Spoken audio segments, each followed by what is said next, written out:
Institute for Health said that we produce our food like crack cocaine. We have people now addicted to fast foods. And this is real. These are real addictions.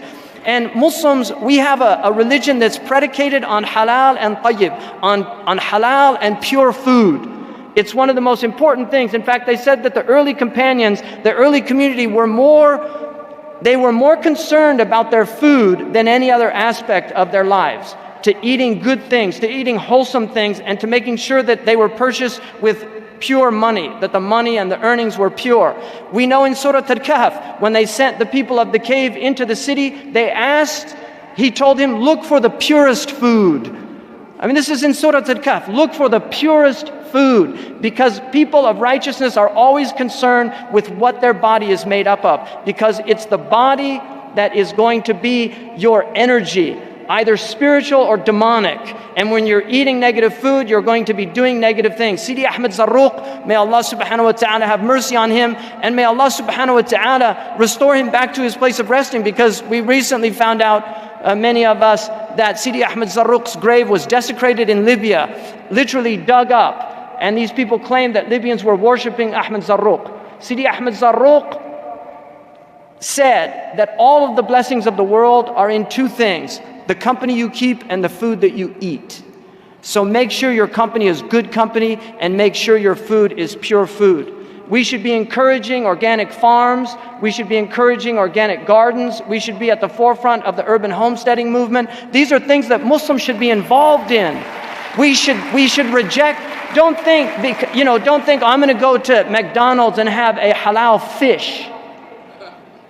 Right? Seriously, because the whole way that McDonald's, everything about McDonald's is antithetical to our Prophet ﷺ and his sunnah. And I'm speaking openly. I don't care what anybody says. I am telling you that fast food is something that is destroying people. And we have to oppose fast food consumption.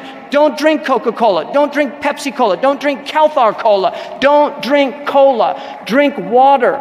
Drink milk. Drink soy milk if you want to. But don't drink these drinks that have nothing good for you, and the way they're produced is unhealthy. We have an unsustainable consumption of plastic.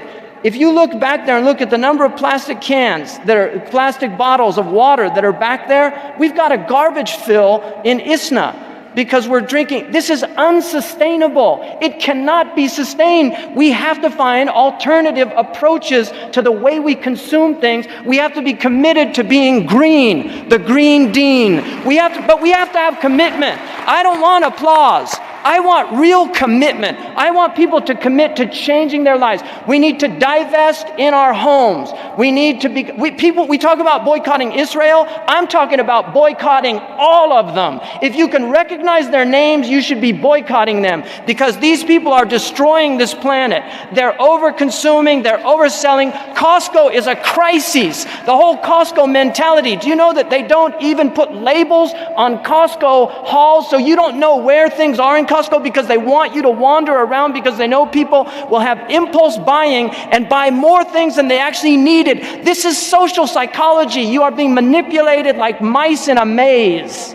And we need to oppose this type of mentality, because it's destroying people. So I'm really asking you to really think about the Better World Buying Guide. We should have our own Muslim version of that. And as a human community, if we don't begin to recognize that we have to reestablish and reassert ourselves as individuals that have rights, to have good governance, to have people that are looking out for our best interests, because these people in power today are not looking out for our best interests. And let me give you one example.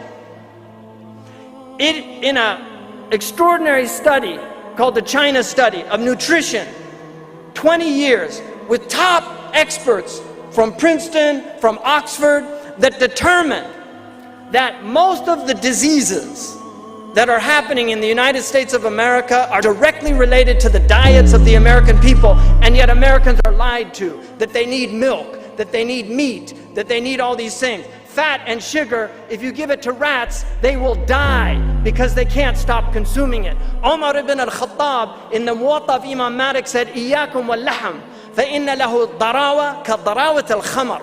beware of meat because it has the addiction of wine.